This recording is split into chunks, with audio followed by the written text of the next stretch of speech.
To już było Właśnie. 2 razy. Uważny widz rozpozna. Znów jesteśmy na tej samej miejscówce, niedaleko Nantalii. Bardzo dobra miejscówka, jak się zjeżdża z promu. Także nie wybrzydzamy. Jesteśmy tu po raz 3 na wyjeździe.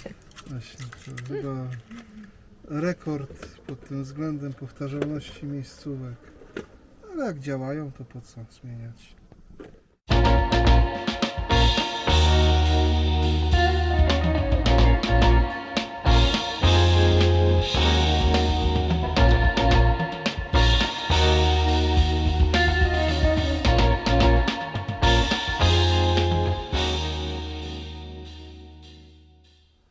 To kończymy naszą 3-tygodniową fińską przygodę. Były 3 intensywne, ale takie nie bardzo jak na nas intensywne tygodnie. Żal odjeżdżać dzisiaj na prom do Helsinek. Mamy 3,5 godziny, więc spokojnie dojedziemy. Jeszcze wodę zatankujemy, zrzucimy szarą.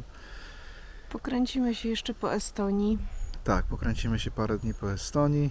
A się po Estonii, Litwie i Łotwie. No tak, Tak. nie wiem w jakich proporcjach.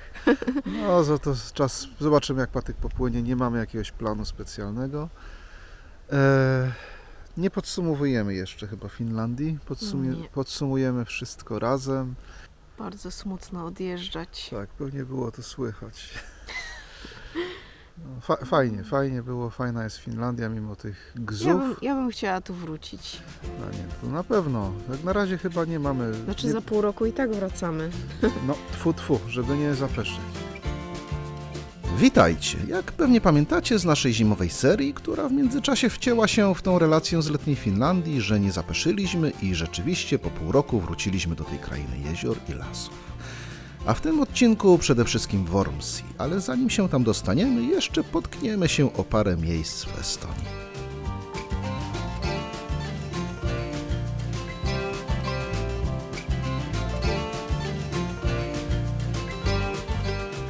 No, to jesteśmy znów w Estonii. Teraz znów przywitała nas deszczem i Właśnie, komorami, No, przestało chwilowo może padać. ale lało straszliwie.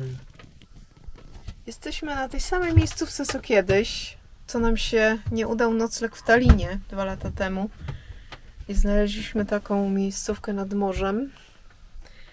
Stoimy Znaczy, teraz... co prawda jestem zajęta, jakby to miejsce przy paleniskach i przy ławeczkach i tak dalej, ale tu jest takie spokojne miejsce. No, mamy widok z panoramą No dzisiaj. właśnie. To Estończycy, jak to Estończycy, jest weekend, więc namioty, przyczepy, przedsionki i grebialnie Właśnie, na ławeczki RMK. i paleniska normalnie więc- obleczone jakimiś namiotami, takimi wiatami, żeby im nie padało na głowę, ale grillują na całego. Tak jest. Ogień buchał. A my nie potrzebujemy tam specjalnie takich atrakcji dzisiaj. Dokładnie. Poradzimy sobie bez. I może nawet nie będziemy wyściubiać nosa dzisiaj. No i tak sobie pomyśleliśmy, jakby to wyglądało w Peugeocie. Ale pomyśleliśmy, że pewnie byśmy się popłakali i zaczęli wracać do domu. Pewnie tak, zrezygnowalibyśmy z reszty urlopu i Że skoro że taka mamy to w pogoda, to... nosie wszystko. Mogłoby tak być.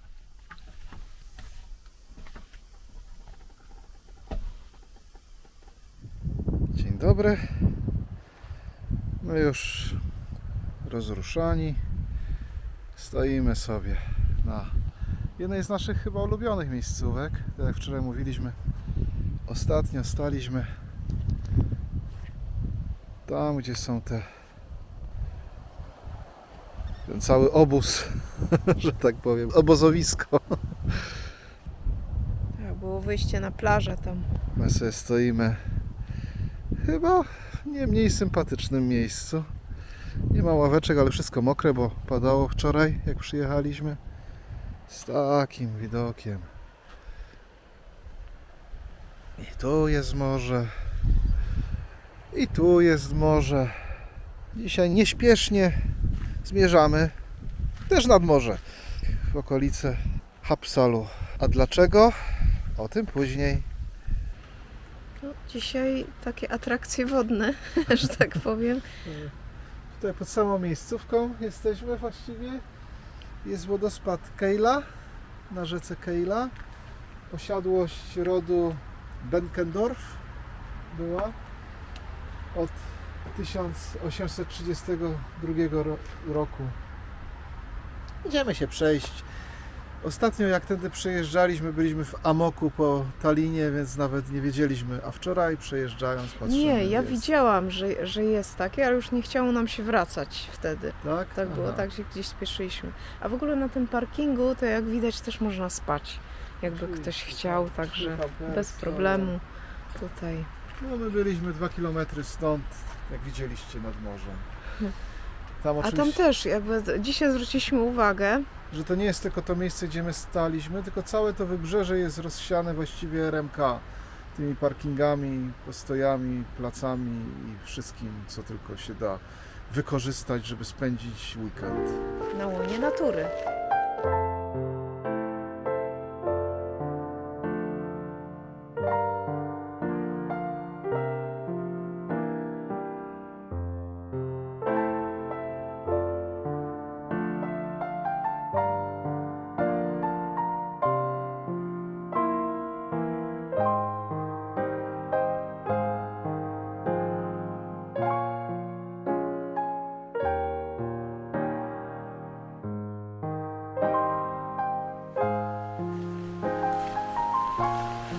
Oryginalny mostek został zaprojektowany przez kompozytora i skrzypka Aleksieja Lwowa. Tutaj po raz pierwszy na nim wykonał swój utwór Boże chroń cara, który później stał się hymnem carów w Rosji.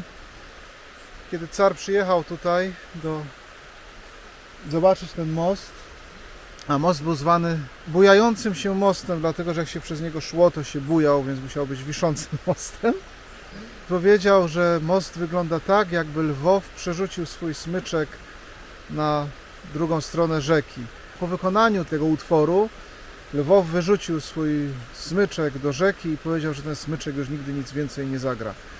Oryginalny most zawalił się w 1917 roku pod zwałami śniegu, które zalegały tutaj. No, ten chyba już nie jest tak urokliwy.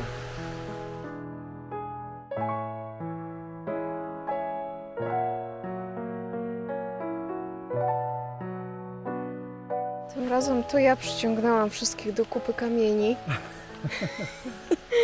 To są ruiny tak zwanego Zamku Morskiego, albo posiadłości morskiej. Powstała w 1580 roku. Z tego co widać tutaj na załączonej rycinie, podejrzewam, że to jakiś... Znaczy nie, no to już musi być początek XIX wieku, bo już jest ten zamek Kejla, Jola. To jeszcze całkiem spore były te ruiny. O co chodzi? I na kolejnej tablicy się wyjaśniło, o co chodzi, więc właściciel Benkendorf kazał rozebrać ruiny, żeby były bardziej romantyczne. I zostawili coś takiego. Masakra trochę. Nawet na tym komiksie zastanawiają się robotnicy, jak to, że najpierw budują, a teraz każą im demolować. Czujesz ten romantyzm? Bo ja bym chyba bardziej czuła, gdyby jednak były wyższe te ruiny. No właśnie. Czuję, ale na pewno nie jest to romantyzm. To spójrzmy jeszcze na ten wodospad, żeby otrząsnąć się z tego szoku po ruinach.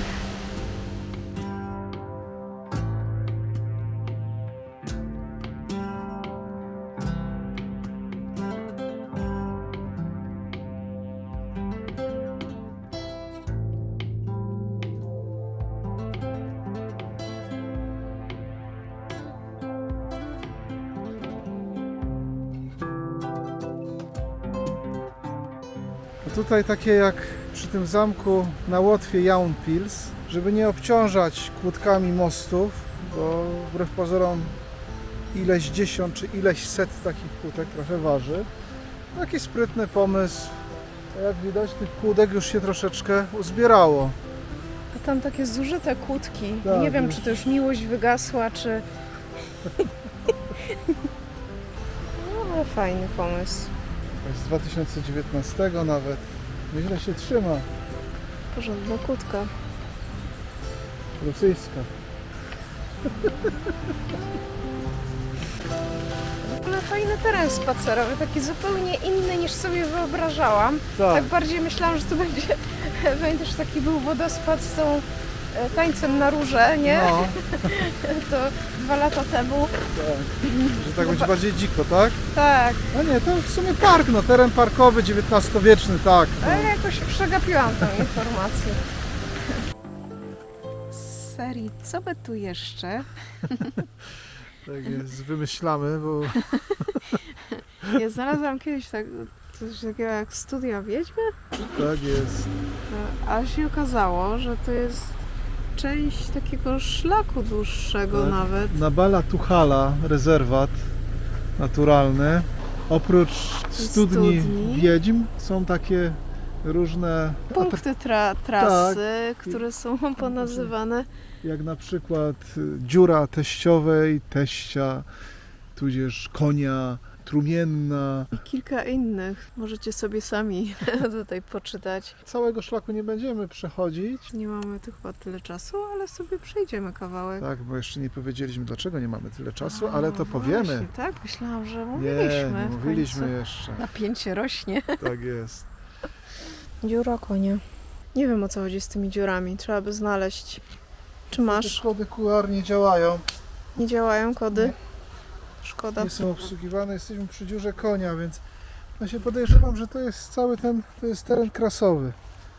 Są zapadliska, jest rzeka podziemna, która gdzieś wypływa. Podobne zjawiska gdzieś u nas jak na Jurze, tylko że u nas to są lesowe bardziej, tak? Tutaj są krasowe. No dobrze. No, po zdjęciach z internetu inaczej sobie to wyobrażaliśmy. No też Trochę. nie było informacji w internecie jakby na ten W temat. ogóle nie mogłem nic znaleźć na temat tego rezerwatu, ani niczego, gdzieś jakieś są, bo kody QR nie działają, które są tutaj. Dopiero przynajmniej na tutaj naszym. jest informacja, że jakby ta podziemna rzeka wybija jakby i Właśnie, tutaj bo o co są... chodzi z tą studnią, tak? Ta studnia, tak cały ten teren po prostu jest związany z tymi podziemnymi rzekami. I ona po prostu co jakiś czas jakby Tutaj wybucha. tak? wybija i tutaj są Wybija. daty, kiedy to się stało tutaj w Tak. 2020, nie wiem czy to nie jest uaktualniane, czy po prostu ostatni raz Nie wiem. to było 5 lat temu. No w każdym razie studnia w tej chwili wygląda tak. No, tu są jakieś też pola energii sprzed 3000 lat.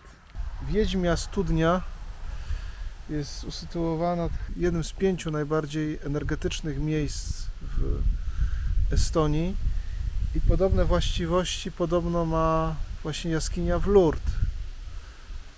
Dokładnie te same jakby rodzaje energii są gdzieś tam z ziemi, czy tam nie wiem z czego się biorą tak naprawdę, bo nigdy w to się nie zagłębiałem. A pole tej energii jest oznaczone tym dębowym tutaj pniem. Pierwsze wzmianki o tym miejscu są z 1241 w duńskim spisie.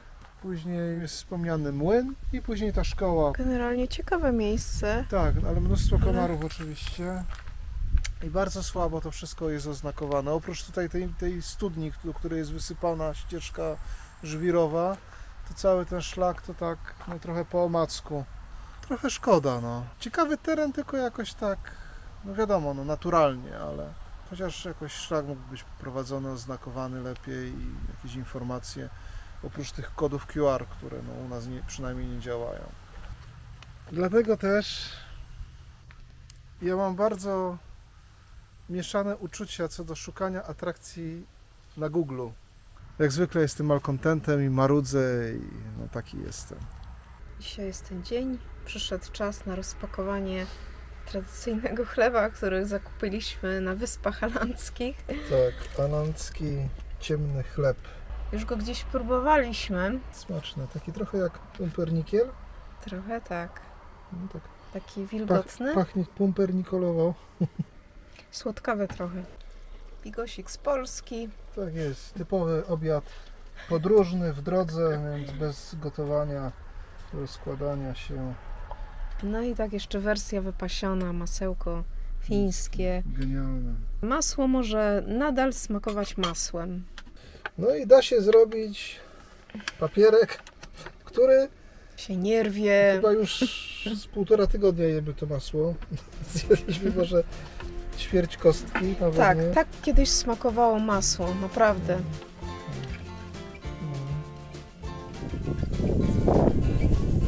Próba wyciągania kampera zakopanego.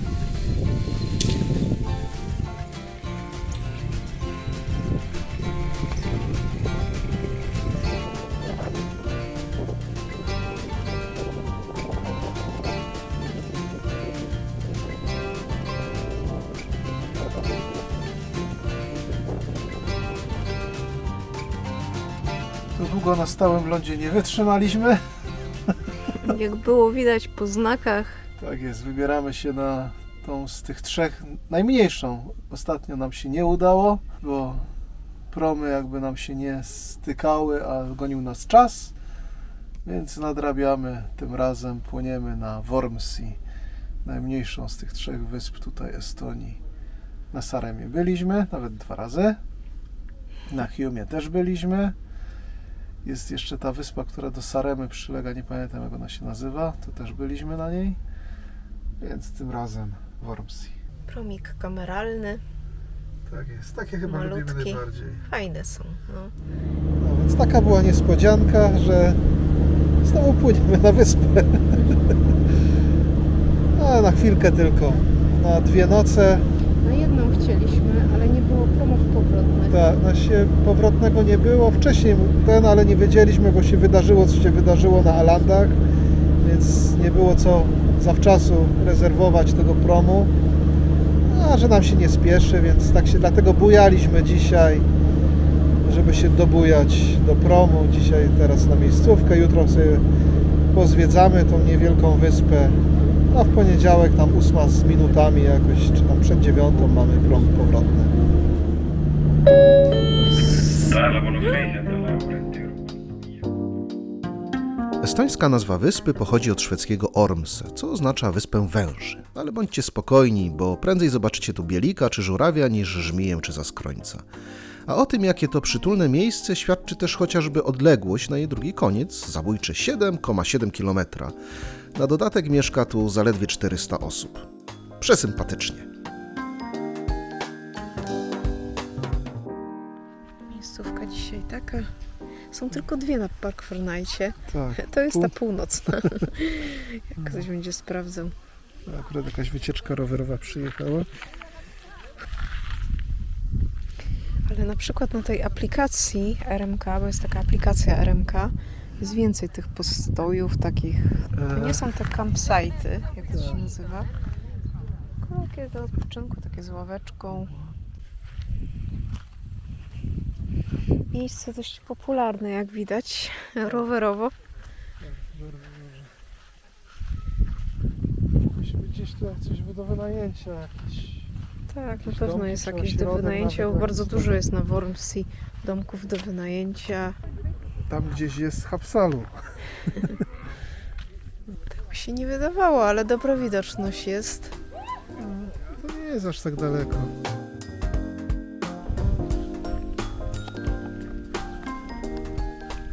Jak jest? Tak jest. Chyba obrazek mówi sam za siebie. Prywatny cypelek, cypliści już pojechali. Pan tylko widać tutaj wraca łódką, też pewnie zaraz pojedzie. I czy do zachodu słońca, czy nie, zobaczymy. Tylko komarów mnóstwo. I much. Zobaczymy, ile wytrzymamy.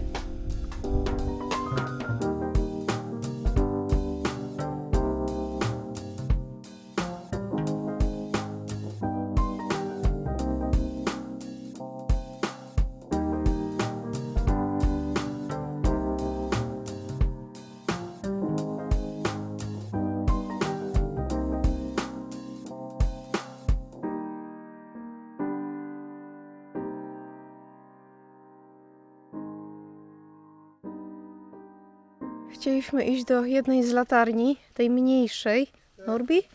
Jesteśmy już bardzo jest, blisko, no, ale jest Błocko jak widać i no, zostaliśmy pokonani, ścieżka tak wygląda. Dobrze. No nie pójdziemy bo nas dalej, bo zjedzą komary. musielibyśmy się przedzierać tutaj przez te paszcze chyba bokiem, bez W sensu. guniakach by chyba trzeba było. Nie udało się z lądu, to może z powietrza. Coś było widać? Tak. Zwalczę ze smuchami.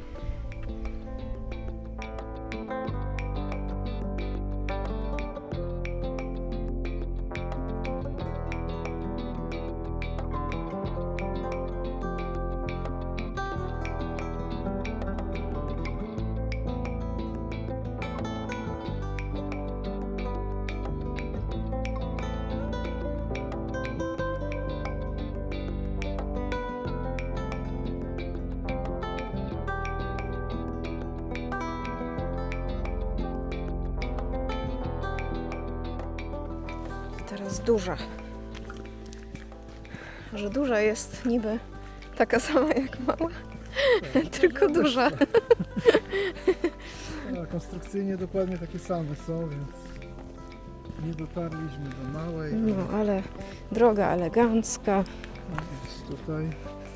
Nie trzeba się przez błoto przedzierać. I jest.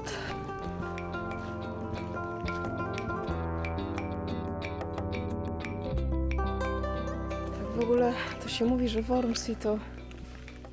O, już mnie coś gryzie. Wormsea to wyspa węży. Jakich tam węży? Wyspa much i komarów. Tak. Mówiłem, że na północy wszystko chce człowieka zeżreć, ale nie na północy chce wszystko zeżreć. Na Wormsea chce jeszcze bardziej wszystko zeżreć. Jesteśmy popsikani A niby się na psikaliśmy komary. i to takim środkiem w ogóle Tak. masakrycznym na komary tropikalne, gdzie tam nic nie działa. Nie, no, na komary może trochę działa, ale Na muchy to nie. wiadomo, że nie działa. Te latarnie nie są jakieś takie wyględne, jak my mamy wyobrażenie latarni, jak nie wiem, w Świnoujściu czy gdzieś indziej. Tylko mają spełniać swoją rolę. A jaka miałaby być latarnia na takiej małej wyspie? Ceglana i w ogóle ach och.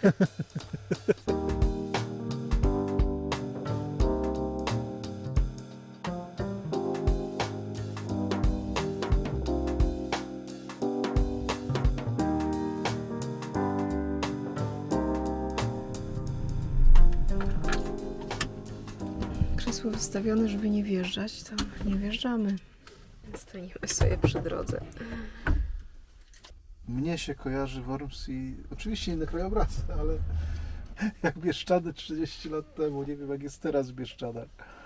Ale fajnie. Tak zadupiaście. Kościół świętego Olafa, XIV-wieczny, jest jakby jedną z głównych atrakcji wyspy. Normalnie jest zamknięty. W lipcu był otwarty w piątki, soboty i niedzielę od 1 do 3. Natomiast tak to można zadzwonić, żeby ktoś przyszedł, otworzył.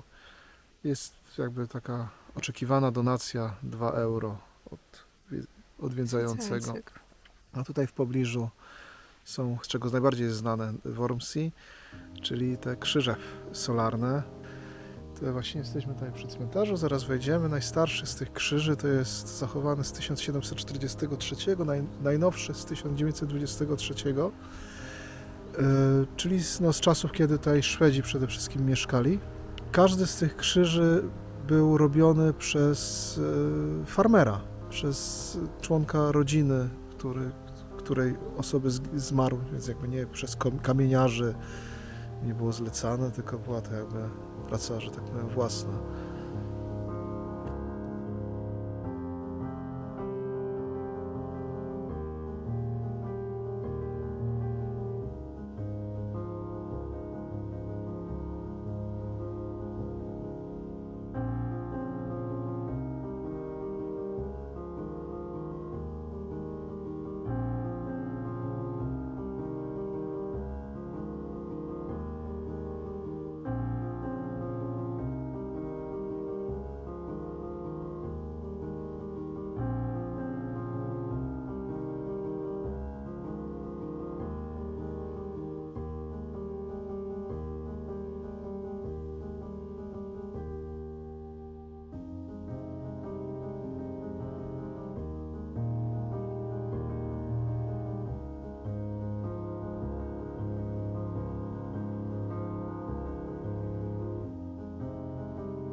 Ale schody ładne. To jest jakaś latarnia. 117 stopni. No, już niestety lustra nie ma. Już latarnia nie świeci.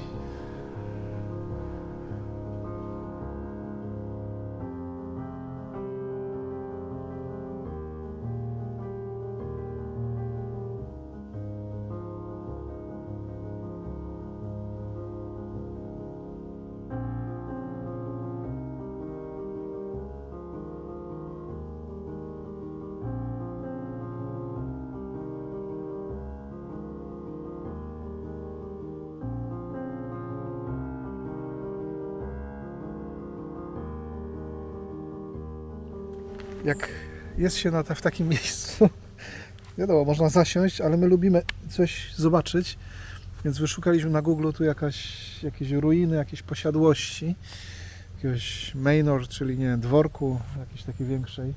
Było 18 zagród kiedyś, za czasów jak Szwedzi tutaj mieszkali. W tej chwili zostało 9, tak? No i tutaj tak samo musiała być jakaś duża posiadłość. Widać, że to jest na chyba czyimś terenie prywatnym, ale też jak to było kiedyś bardziej zaludniona ta część, znaczy w ogóle ta wyspa, no i bardziej zamożna w tej chwili, to są jakieś tam pozostałości. Teraz piwnica chyba przerobiona na Tak, jakiś taki, obiekt pod wynajem. dokładnie. Nabierają tereny nowego przeznaczenia, odżywają powoli. Super, fajnie. Lubimy takie klimaty, jak coś zapomnianego, coś może niepotrzebnego przez pewien czas dostaje drugie życie. To prawie wszystko już wyzwiedzane na Vormsi. Jeszcze 2 rzeczy. No i ta. I tak w sumie można jeszcze wybrać się na szlaki różne. Nie jest ich chyba za dużo. 2 takie główniejsze. Pierwszy to jest Alika Matkarada. Matkarada to szlak, a więc Alika. Teren trochę jak widać podmokły, ale są kładki. Trails located in the water area, waterproof footwear is recommended. Rekomendują gumiaki.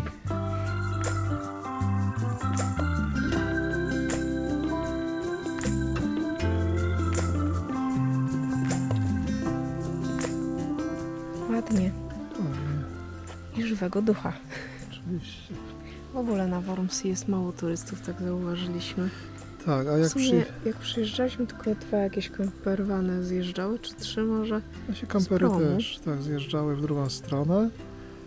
A tak to my byliśmy chyba jedynym. Jeszcze jest tacy młodzi ludzie jakąś trójką, ale tak widać na imprezę. Przyjechali. Tak. Dużo jest właśnie do wynajmu. Ludzie przyjeżdżają na rowerach później. Też jak się właśnie podjeżdża pod takie atrakcje, to tak nie ma za bardzo gdzie stanąć takim samochodem, szczególnie takim dużym. No tak. No ale też w ogóle jakoś trochę ludzi na promie było, trochę aut było. Gdzieś Jest się weekend.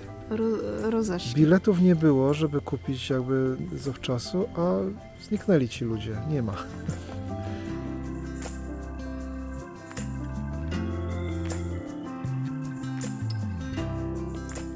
W prawo na wieżę, w lewo na platformę.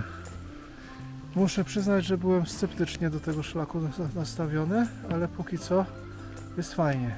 To ja nas tu zaciągnęłam.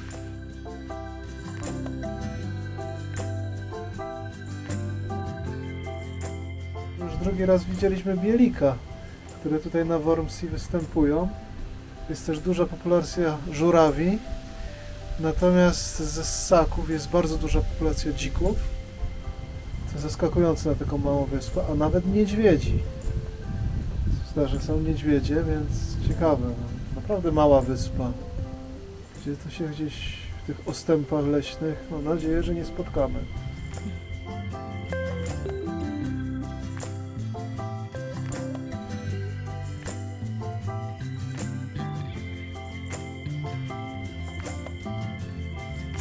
Jesteśmy w Hullo. W ogóle przez przypadek trafiliśmy do centrum, do To jest cywilizacji. chyba, tak, to jest chyba centrum gdzieś wyspy. Tam jest Tak. jedyny sklep chyba na wyspie. Tak, ten niebieski. Tu Tutaj. A może wejdziemy, zobaczymy co mają. możemy w ogóle podejść. A tu jest jakiś, co z czym w sumie, z upominkami? Tak, Albo chyba jakieś suweniry, jakieś robótki. Kraft, coś tam. A taka jest flaga Norwesji. Z krzyżem, ale to już jak zjeżdżaliśmy z promu, to sfilmowaliśmy. I się zastanawialiśmy, gdzie są ci ludzie wszyscy. Gdzie są? No, przy sklepie, w centrum wyspy. Przy sklepie, bo gdzieżby indziej. Tak, nawet widzieliśmy jeden samochód, który rozpoznaliśmy z promu wczorajszego. A też w centrum wyspy znajduje się ruiny XIX-wiecznej, jedynej w Estonii szwedzkojęzycznej cerkwi. Cerkiew funkcjonowała do 1947 roku, kiedy komuniści zamienili ją w magazyn, a później się po prostu zawaliła.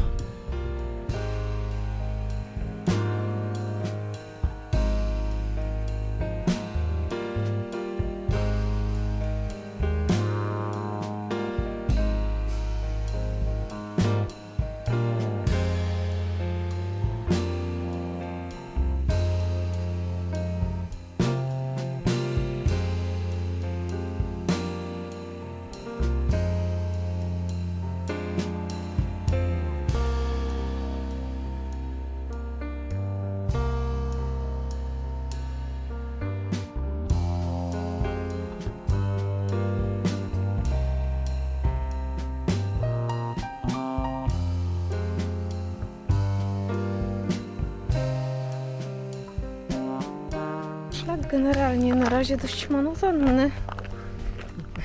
Jałowce. A czasem się widoczki wyłaniają.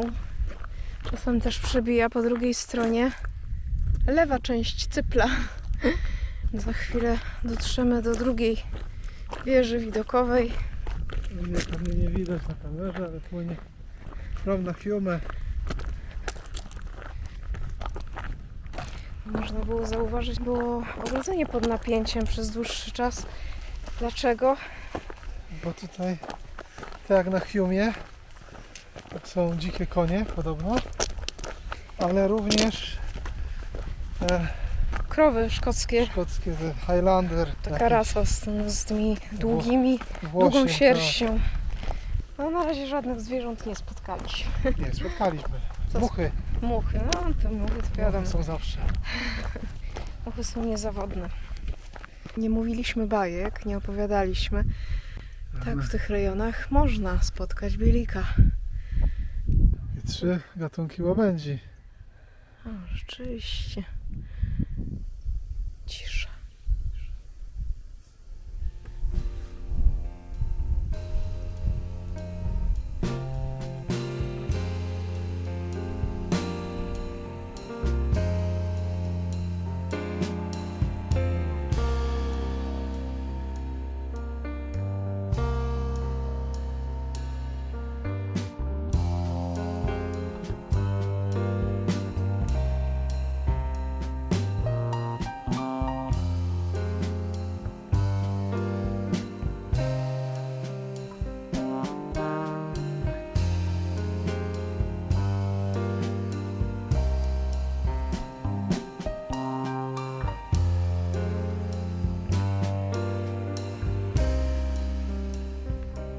To cóż, chyba doszliśmy do końca. Już się dalej nie da pójść. 10 minut nam to zajęło. W drugą stronę. Z wejściami na Wierzę. wieżę.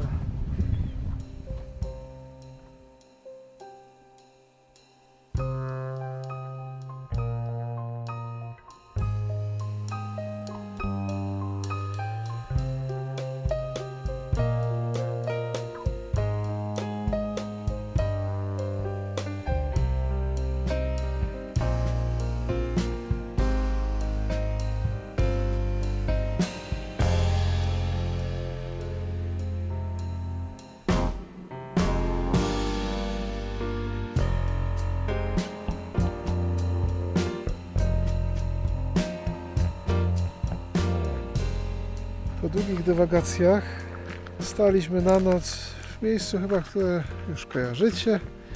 Się pojawiło. Tam stoimy, bo jesteśmy przy latarni.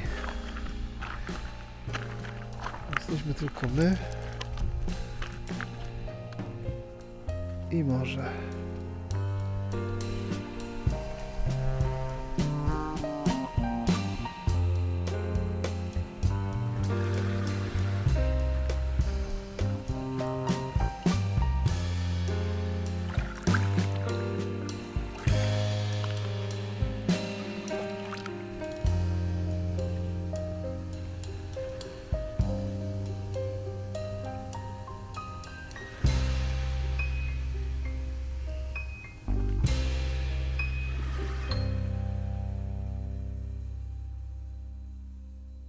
Wormsi wyzwiedzane.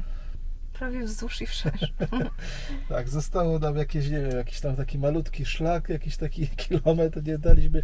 No i Kto wie, gdybyśmy wiedzieli, że jest ten trzeci, to byśmy inaczej zaplanowali wycieczkę. tak, bo dopiero na tej mapie tam na środku wyspy, co byliśmy, w tym trafiliśmy do tego miasteczka ze sklepem jedynym, no to tam właśnie był zaznaczony ten Właśnie, szlak. gdyby ktoś się zastanawiał, chciał sobie wcześniej, to bardzo dobrą mapę znaleźliśmy właśnie na rynku Tak, w Hullo, tak jest. więc warto tam podjechać i sobie Zobaczyć, co co jest do zobaczenia. A tam już nadpływa nasz promik. Bo dzisiaj wracamy znów na ląd. Tak, dzisiaj jedziemy do Parnawy, ale to tylko w sobie znanych celach. Jak o coś się potkniemy po drodze, to, to zobaczymy. Tradycyjnie dziękujemy Wam za wspólnie spędzony czas. Za tydzień swoista koda naszej fińskiej Odysei. Tym razem zdążyliśmy z serią przed kolejnymi wakacjami, co jak wiecie nie zawsze jest u nas tak oczywiste. Już planujemy kolejną dłuższą eskapadę, ale zanim trafi na kanał, to cierpliwości. Jednak w międzyczasie na pewno coś jeszcze tu wpadnie. Do zobaczenia!